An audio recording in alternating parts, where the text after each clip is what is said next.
All right, let's get going.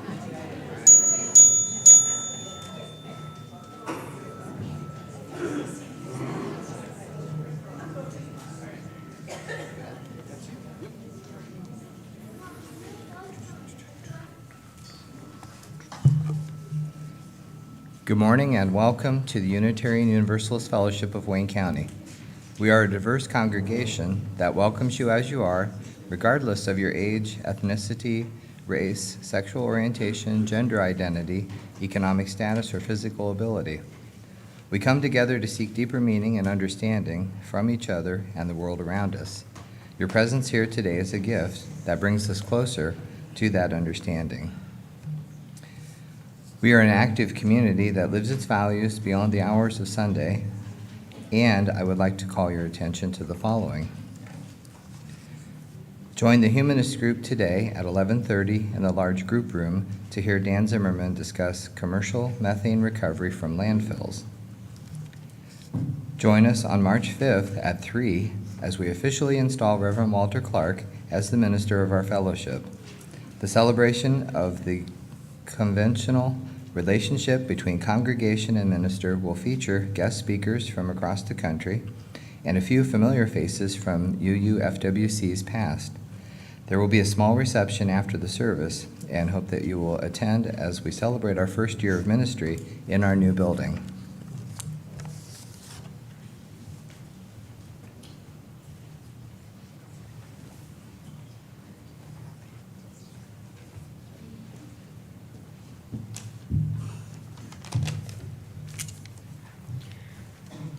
Good morning. The youth community is putting on a cocoa house Saturday, March 25th.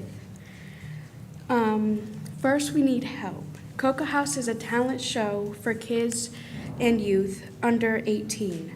Sing a song, play an instrument, tell a story, do a dance, share your talents and skills, whatever they may be. If you would like to showcase your talent, see a youth community member or grab a form outside the youth room. And we need prize donations to support these talented young performers. Things like board games, art supplies, and gift cards are great. See a youth community member or Jessica if you can help. Thanks for supporting the UFWC youth community.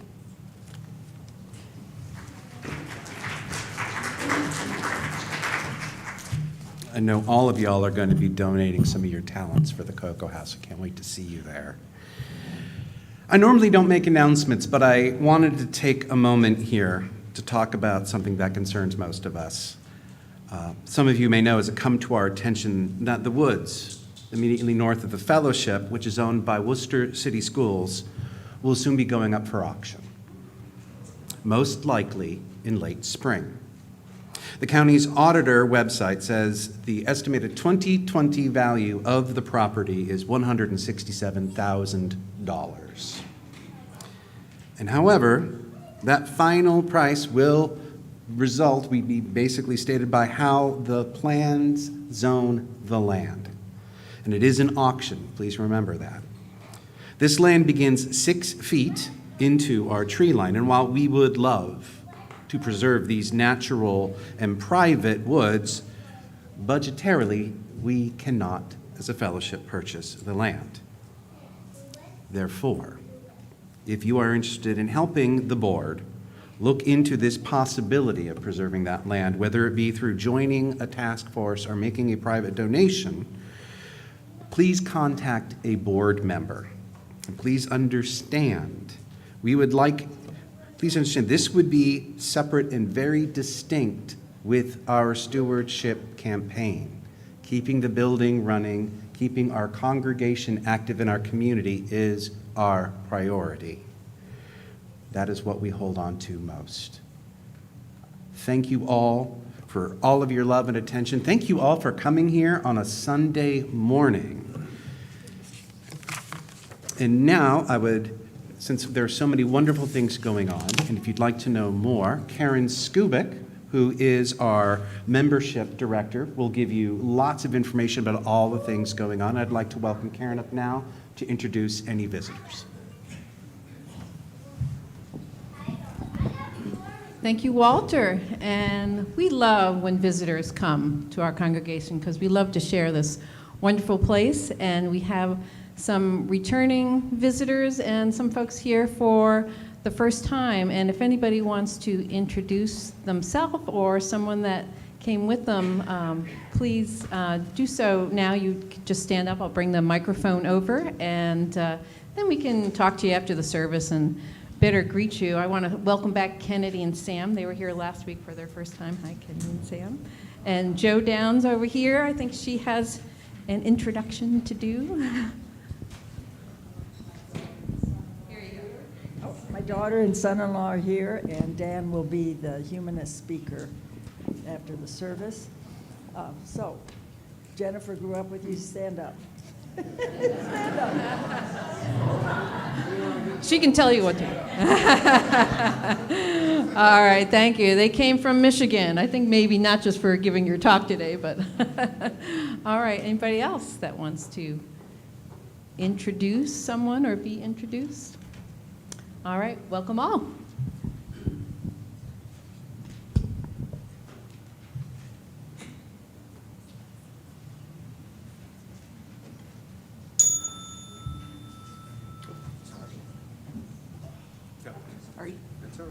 Good morning, everyone.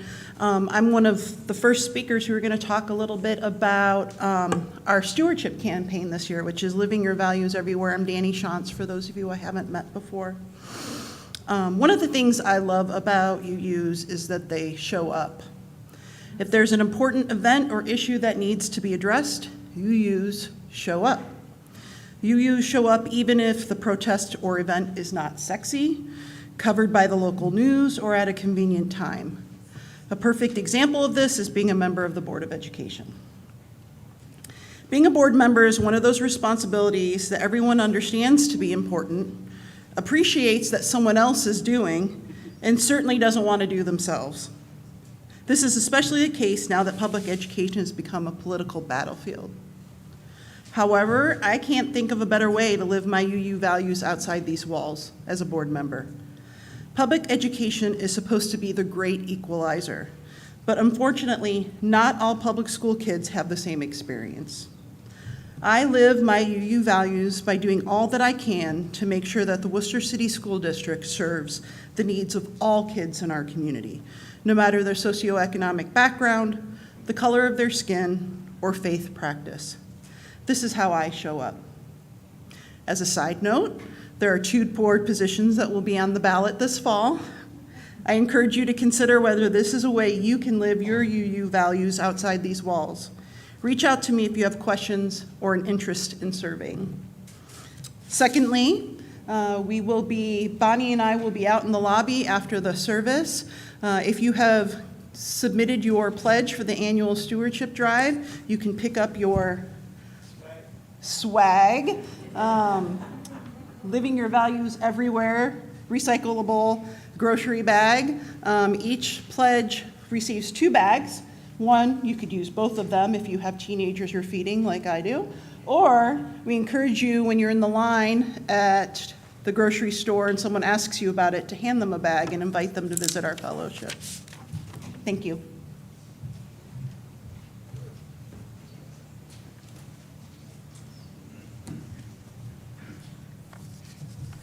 Now I would ask you to open your minds and silence your cell phones for our time together.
Good morning. Today, we are going to follow the ribbon of love. Hopefully, you all have a ribbon. If you don't, maybe we can pass the basket. But we're going to follow the ribbon of love that is woven through our Unitarian Universalist faith. One of the ways we're going to do that is with crafts, lots of songs, stories, and meditation. There are a couple places that are available as we do this today for everyone to be involved in worship in a way that works for them. There are soul work tables in the back. There's a soul work table at the front. In the front and in the back, we have weaving, which you could take back to your seat. There's yarns and heart cards. And the collaging activity that is back there, you can be a part of the service and be collaging because we're talking about love and where do we see love in the world and in the fellowship's work in the world. And it would be lovely for those of you who are visually inclined to see what sort of creative work you make at our soul work tables. In this service, our exploratory worship, you get to move as you want. Well, you always can, but I invite you to move as you want. Know that all of who you are and all of what you need to be in our worship service today is welcome and appreciated. So let's now settle into the spirit of worship in this gathered community. Welcome.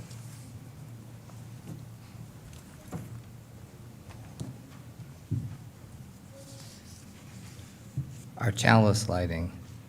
We begin by lighting our flaming chalice, a symbol of Unitarian Universalism. When we light the chalice in worship, we illuminate a world that we feel called upon to serve with love and a sense of justice. These words come to us from James Villa Blake, a Unitarian minister who lived about 150 years ago. Please join me and say the words that are on the screen in unison. Love is the spirit of this church, and service its law.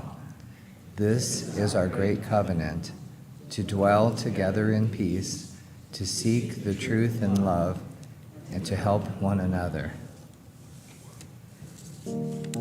Let us rise now in body or spirit. We sing our opening hymn, Come, Come, Whoever You Are. The music can be found in the gray hymnal, number 188. Three times through.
Our invocation this morning is adapted from What Brings Us Together.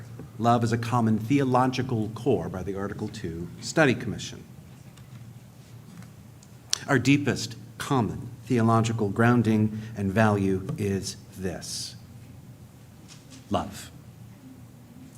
We find it peeking through the words of the current principles, love makes itself known, in our insistence on the worth and dignity of every person, and the calls by some that this insistence needs to be extended to all other beings as well. We can find love in the call for demanding and embodying justice, equity, and compassion in human relations. We can sense love in our urging and acceptance of one another and our support for each person's spiritual growth. We discern an accountable love in our call for the responsible search for truth and meaning. Our affirmation of the right of conscience and the right of every individual to participate in shaping those institutions that govern them. Displays of deep respect and love for every person. We hold up the goal of a peaceful, free, and just world community as an expression of what love can and should bring into being. And we believe that our call to respect the interdependent web that we are a part of is an articulation of love for all that is and our own place and role in that web. Love is called out as what demands that we activate in our justice work and justice making.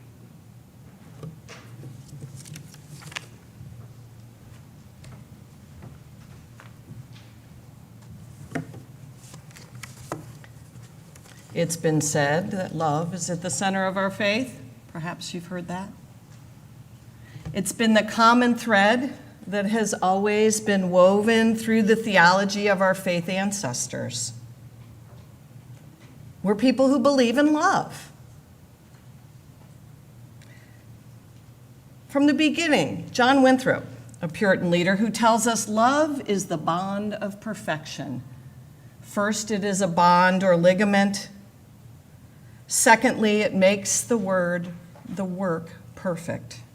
There is no body but consists of parts, and that which knits these parts together gives the body its perfection, because it makes each part so contiguous to others as thereby they do mutually participate with each other, both in strength and infirmity, in pleasure and pain. Then we move to George de Bonneville in the 1700s. Now, he was the father of non-creedal universalism, some say. He said, the spirit of love will be intensified to godly proportions when reciprocal love exists between the entire human race and each of its individual members. And we keep moving along through our ancestors. Some of you may have heard of the Unitarian minister, William Ellery Channing. He says that faith is love taking the form of aspiration. And we don't stop. We keep looking to our ancestors, and we have Hosea Ballou. He was in the next generation of Universalist ministers, and one of those most influential preachers of that time. And he said, there is nothing heaven above nor in the earth beneath that can do away with sin but love. And we have reason to be eternally thankful that love is stronger than death. We're going to pause with Hosea Ballou today and have a story about Hosea as a child. And we're going to share that with you. It's called Muddy Children, and Emmett and Kaylin really are going to help us with the story. So we'll invite them to come on up here.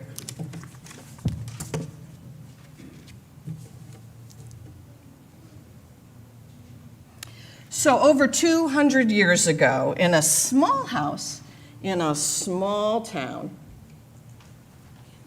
on the edge of a forest of very big trees in the state of New Hampshire, there lived a small boy. His name was Hosea Ballou. Just like other children, needs a microphone. You and I both forgot. Just like other small children, Hosea liked to learn and do new things. He was always asking questions about what and why and how. And just like other children, Hosea liked to play. He liked to play hide and seek with his 9 older siblings.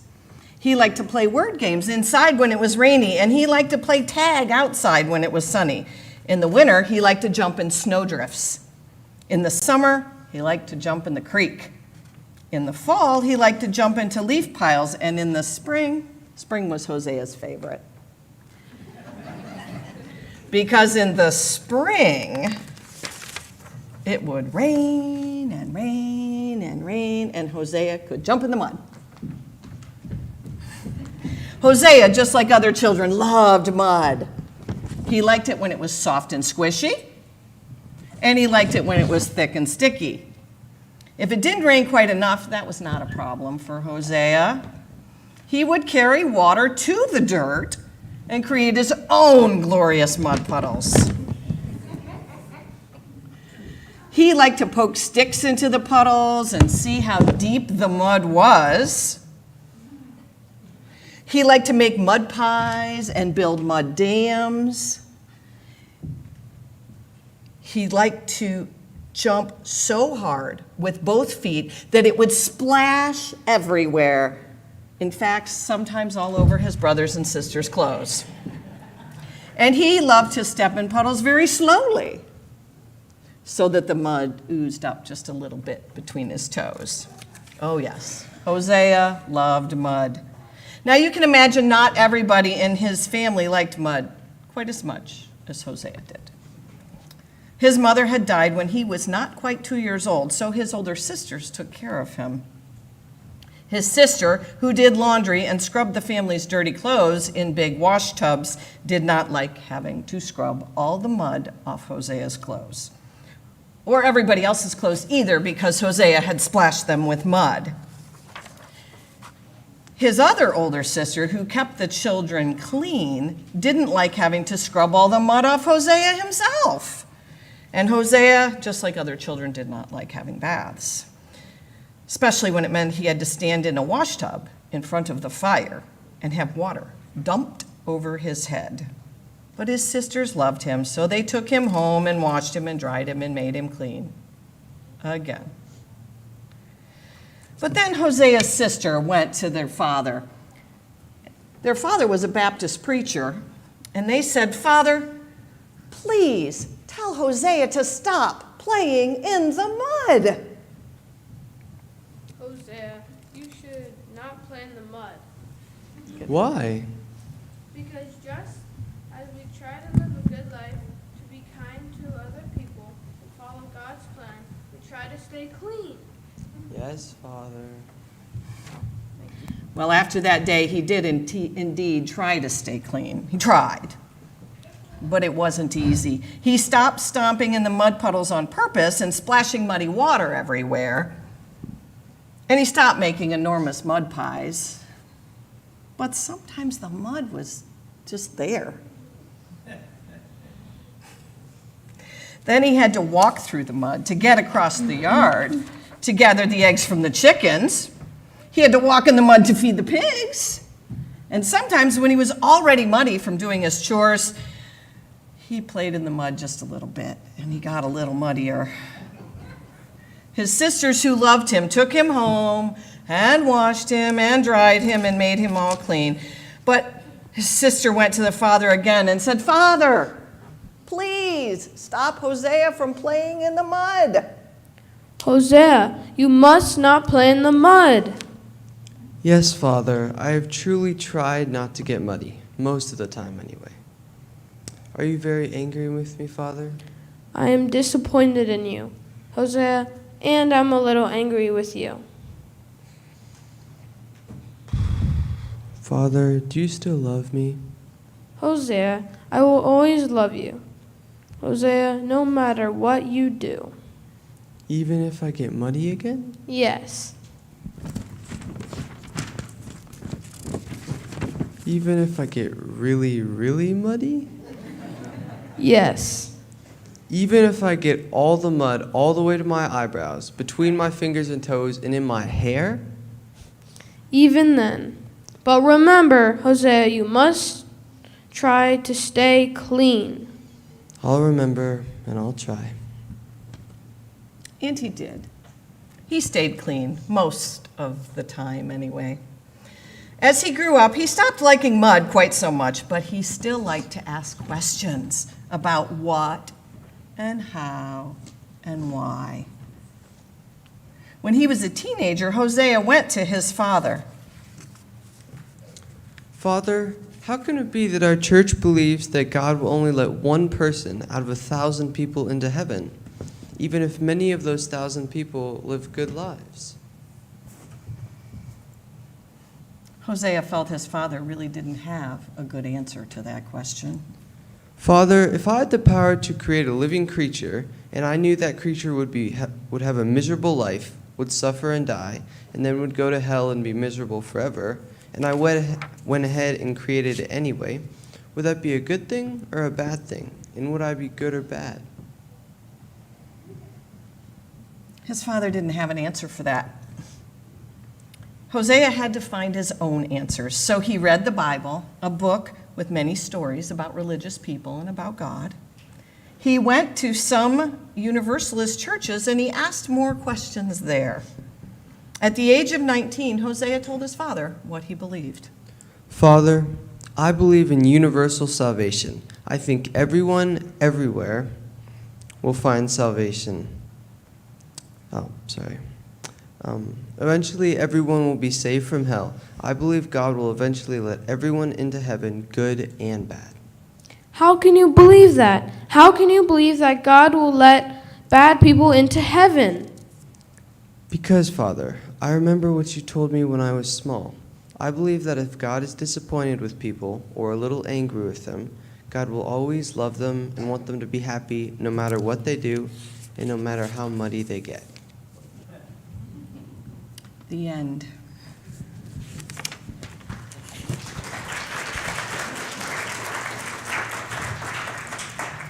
Some things to think about with that. Those of you who, well, you all have parents.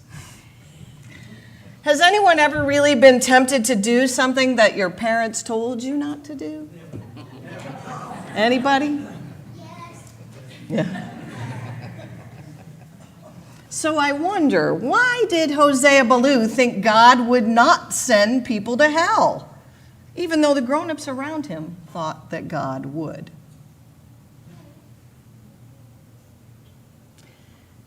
And so I wonder, as Unitarian Universalists,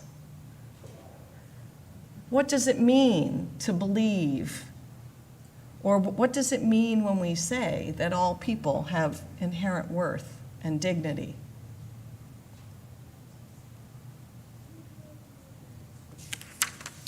Thoughts for your meditation, perhaps.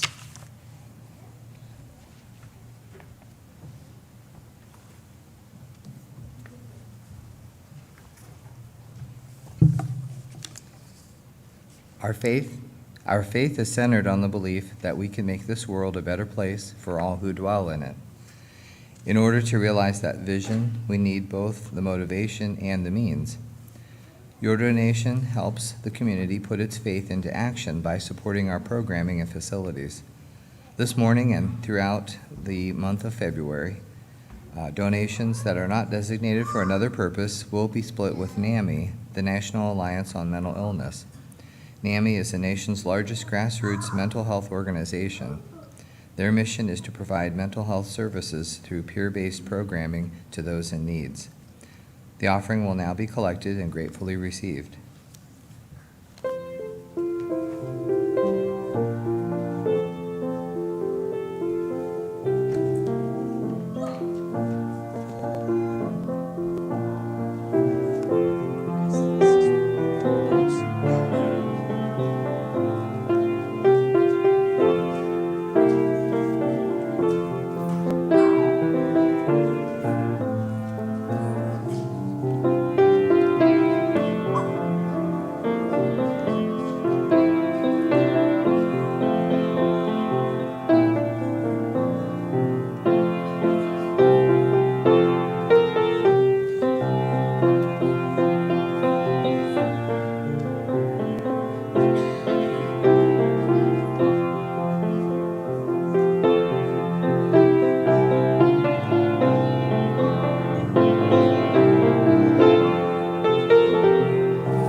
Please join me reading the words on the screen for a dedication of our offering.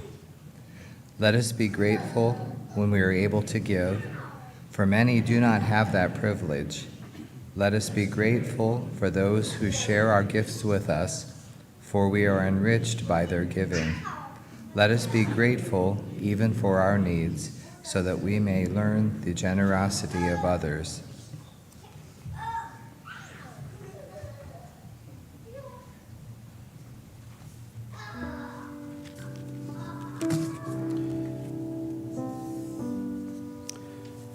By now, each of you should have a ribbon.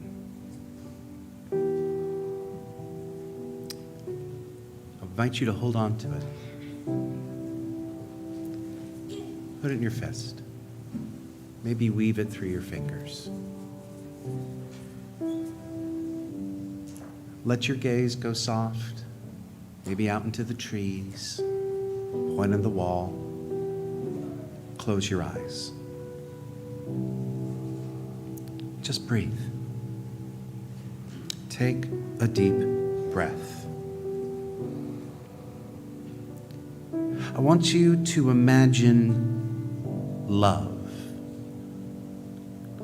Maybe it's the letters, L-O-V-E, in your mind. Maybe it's a particular image, person, feeling. As you focus on that love, I want you to feel the ribbon in your hands. Run it through your fingers. Let it drape over your palm. When you start to feel settled and relaxed, think about the times where you have felt a strong sense of belonging. Maybe it's here as part of this congregation. What is it about that community that connects you, that keeps you returning? What made you walk through this door a second time, a third time? What brings you here? Is it the people? Is it how these people make you feel when you walk in the door? Is it the support, the love, the recognition they give you when times are difficult in your life? Is it the sense of togetherness, of making a difference by being in this community that keeps you coming back?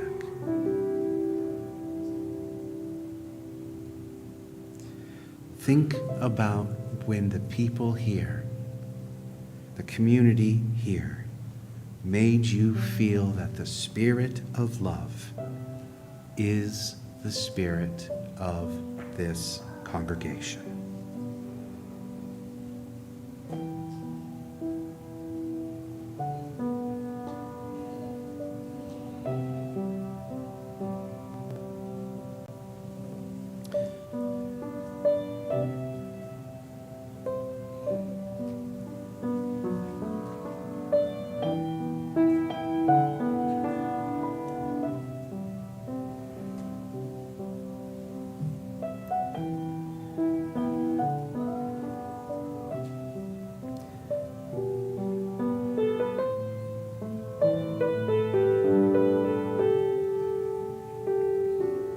When you are ready, open your eyes.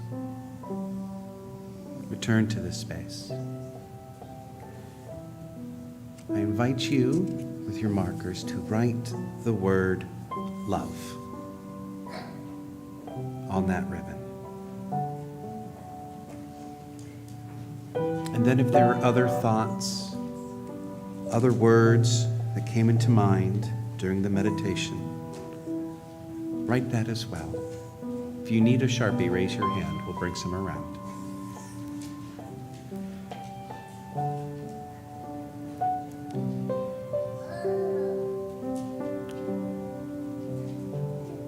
And now, as you're writing, Juan and Bonnie will lead us in song. The words will be on the screen.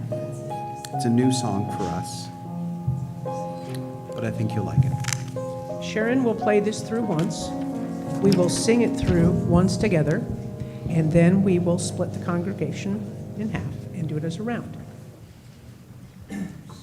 Bonnie's going to lead this side, and I'm going to hopefully lead that side.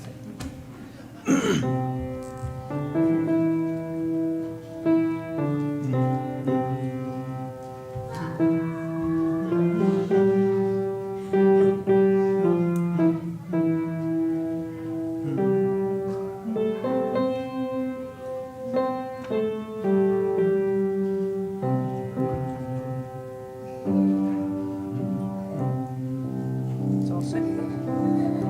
There is a love holding me. There is a love holding all that I love. There is a love holding all. I rest in this love. There is a love holding me. There is a love holding all that I love. There is a love holding me. There is a love holding all that I love. There is a love holding me. There is a love holding all that we love. There is a love holding me. There is a love holding all that I love. There is a love holding all. I rest in this love. In this love. Excellent.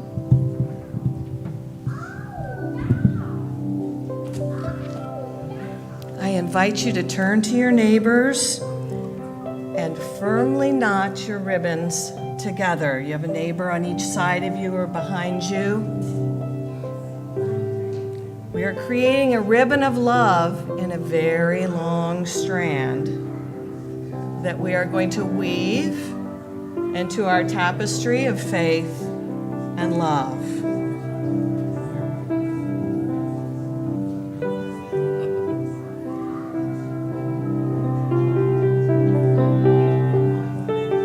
As you weave all those together or tie all those together, some of our youth will begin to come around and collect those tied strands of love. As they come by, just pass them over.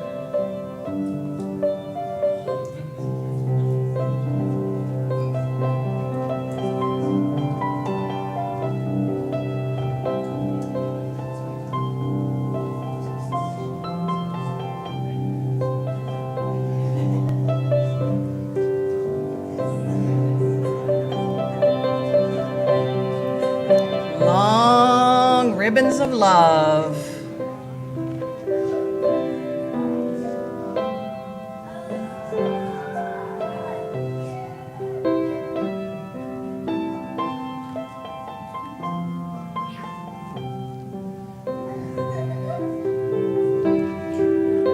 If you still have a ribbon and they're walking away from you, let us know. Oh, there's some over here. Ribbons of love.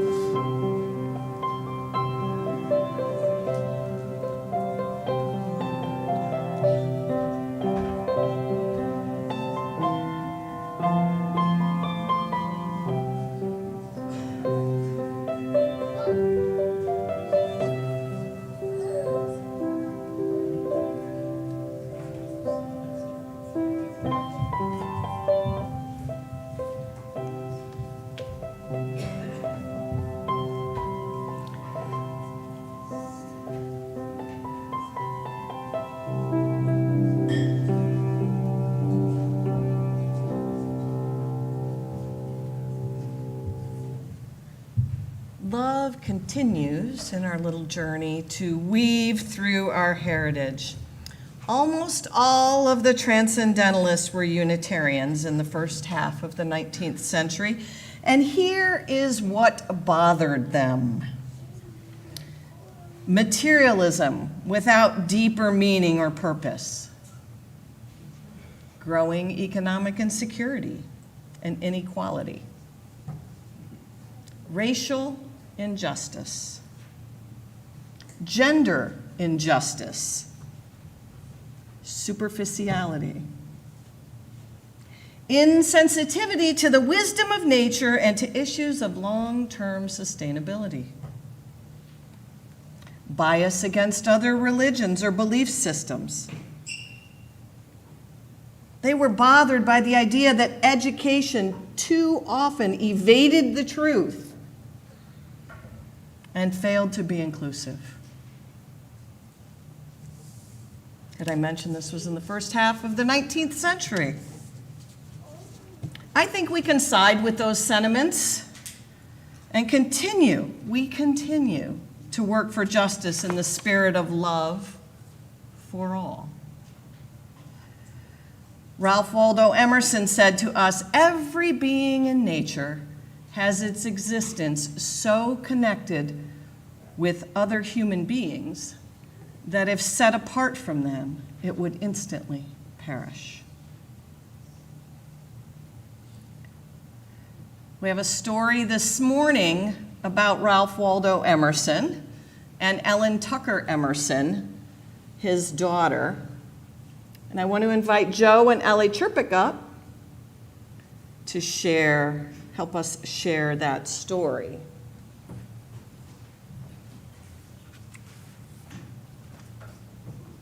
Welcome, Ralph, and welcome, Ellen.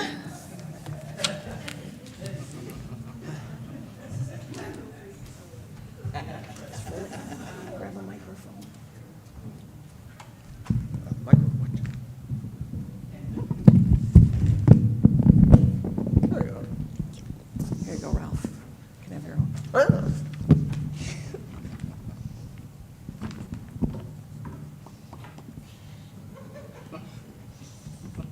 What do you want for Christmas, my dear? Do you want a doll? No? A tea set? No? A pony? No, Daddy. I have to think. I want this year to be a special year, a year to remember. All right, well, you think about it and you let me know. What do you folks think Ellen might want? She thought of bonbons. She thought about chocolates, new dresses, hats, maybe some nice kid boots, maybe some books or gloves, lace collars, but none of these were really what she wanted. What would be special? Each day her father asked her, Ellen,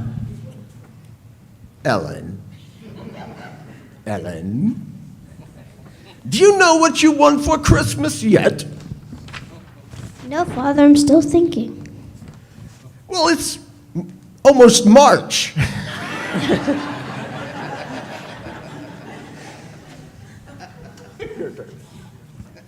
Yes, Father, I've decided. Well, I have a riddle. It will tell you what gift I want for Christmas. This riddle is, you cannot buy it, for it is worth all the money you have, but you can only give it.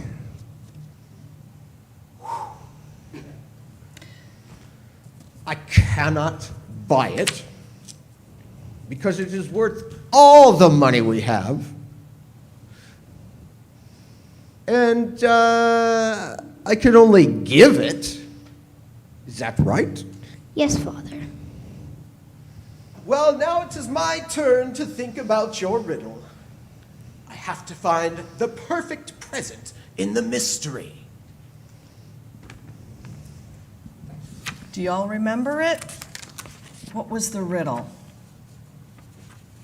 Anyone? You cannot buy it, for it is worth all the money you have, but only you can give it. I can't buy it. I can only give it. I know what it is.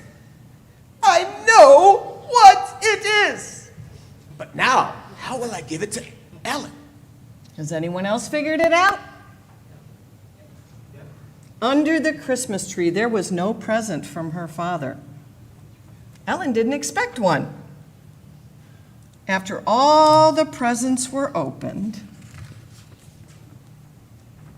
It is now time for Ellen's present from me. It's Juan Gross's hat. Ellen, come sit with me.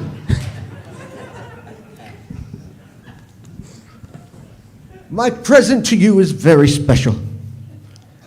I hope it is what you wanted, for it is not a book, or a toy, or Juan Gross's hat.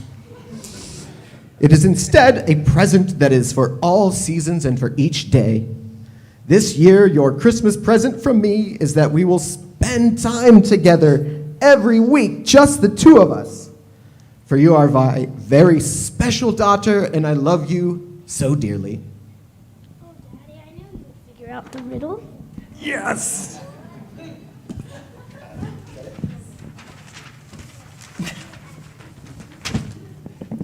You cannot buy it, for it is worth all the money you have, but only you can give it. It took me a long time to figure out that answer, but when I knew what gift you wanted, the answer was simple. Give yourself. Oh, Father, I wanted a gift to make this year special. Time together with you will make this year the very best year of my life. My father, you are crying. You have taught me more than any book I've ever read, child. By giving you time, I will gain more than I give.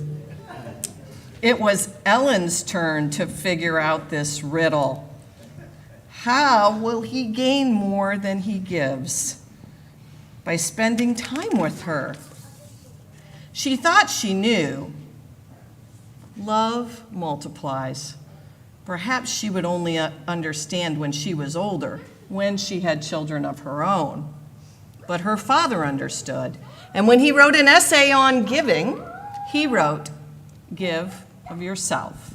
For he knew the wonder of this gift of love. Ralph Waldo Emerson learned the gift of giving from his daughter, Ellen. Thank you.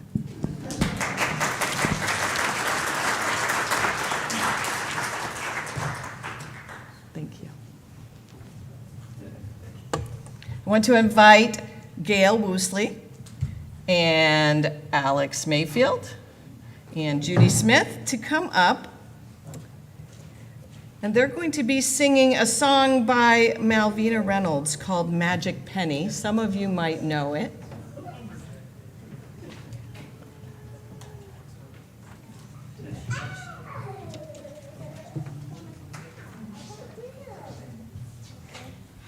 How's it going?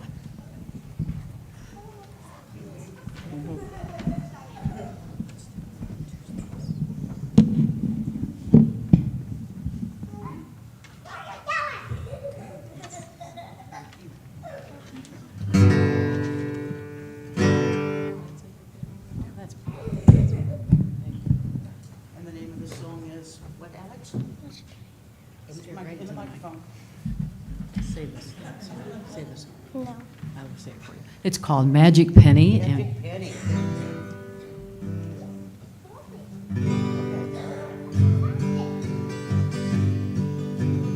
Love is something if you give it away, give it away, give it away. Love is something if you give it away, you end up having more. It's just like a magic penny, hold it tight and you won't have any. Lend it, spend it, and you'll have so many. They roll all over the floor.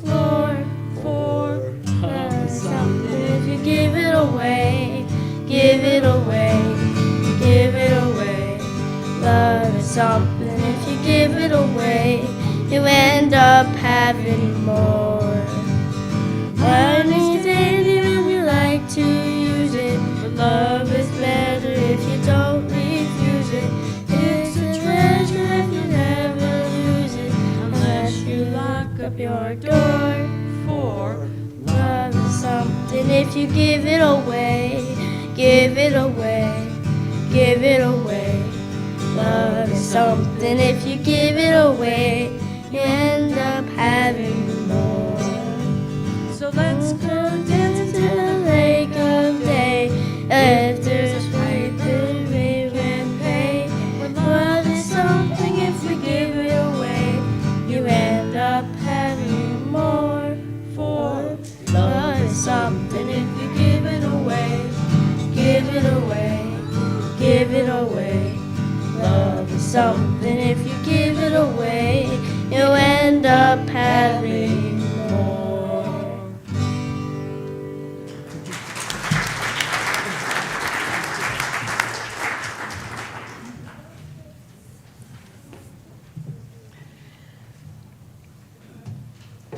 Some say Malvina Reynolds was a Unitarian and then a Unitarian Universalist.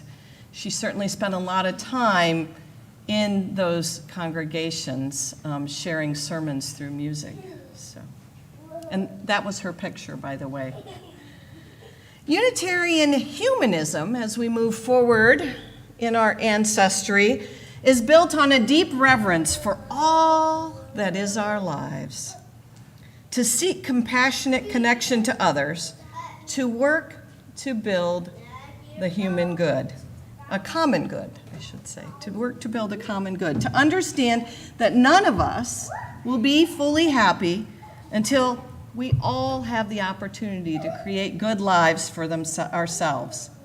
The Second Humanist Manifesto, created in 1973, among many things, states, "We are not advocating the use of scientific intelligence independent of or in opposition to emotion, for we believe in the cultivation of feeling and love." I'd like to join me in singing this responsive song, "For All That Is Our Lives." And it's number 128 in the Gray Hymnal.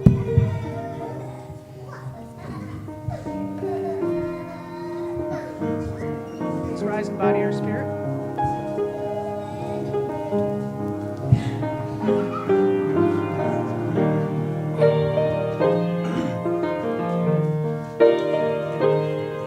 For all that is our life, we sing our thanks and praise. For all life is a gift, which we are called to use to build a common good and make our own days glad.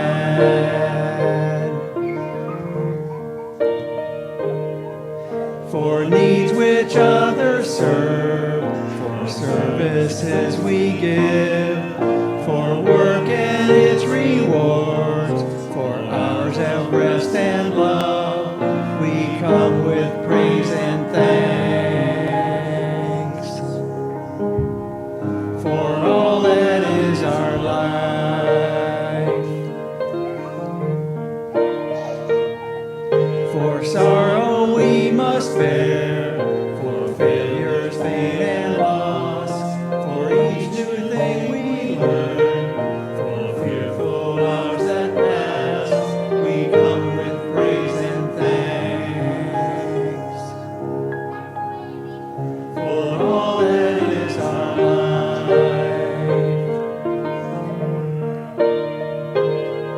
for all that is our life, we sing our thanks and praise. For all life is a gift, which we are called to use to build the common good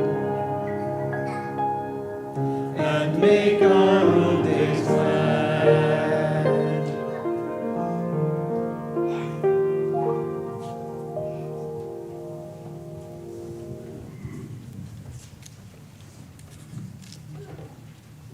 last century, the 20th century, the promise of religious liberalism reminded us that courageous love transforms the world. UUs do their best to side with love. We seek justice and reach for beloved community, and we reach for the promise of our shared liberation. That is the love that will transform our world. Today, in the beginning of the 21st century, that love continues to center our faith, provides the basis for our values, and it's an imperative that calls us to take action. Living our values everywhere, like the Stewardship Committee asked us last week. Loving our neighbors as ourselves insists that we take social and political action, and that the ageless theme of justice in this life is at the core of our identity. The Reverend Dr. Sophia Bentancourt, a candidate for the presidency of the Unitarian Universalist Association, reminds us that love is the most commonly held value of our beloved tradition. It was actually from a survey, of course, that we took, and love arrived as that most commonly held value.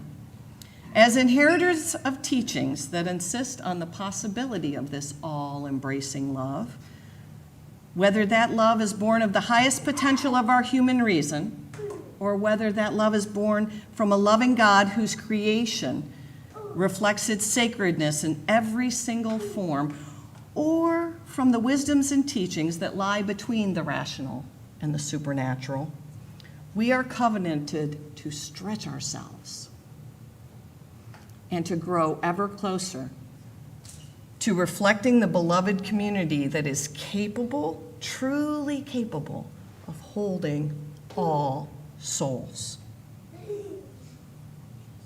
Reverend Bentancourt goes on to remind us that we have failed at this at times, but that our faithfulness lies in our commitment to bearing witness to that broken covenant when we failed, and to name those failures and to begin again in love. This is what we do together. We love beyond our individual beliefs, and we come together in that spirit of love.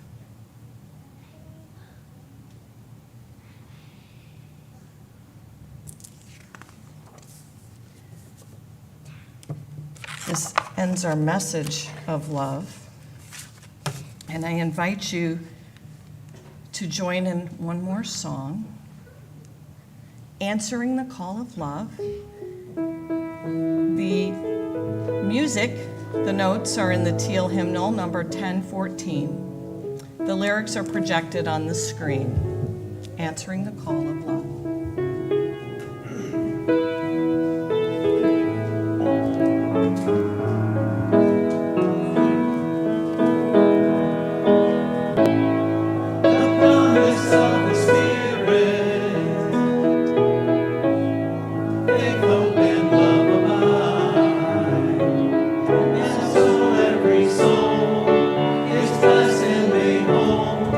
The truth in our hearts is our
As we close our worship service, we end with the words of the Reverend Leslie Takahashi. I ask that you join me in reading this closing in unison.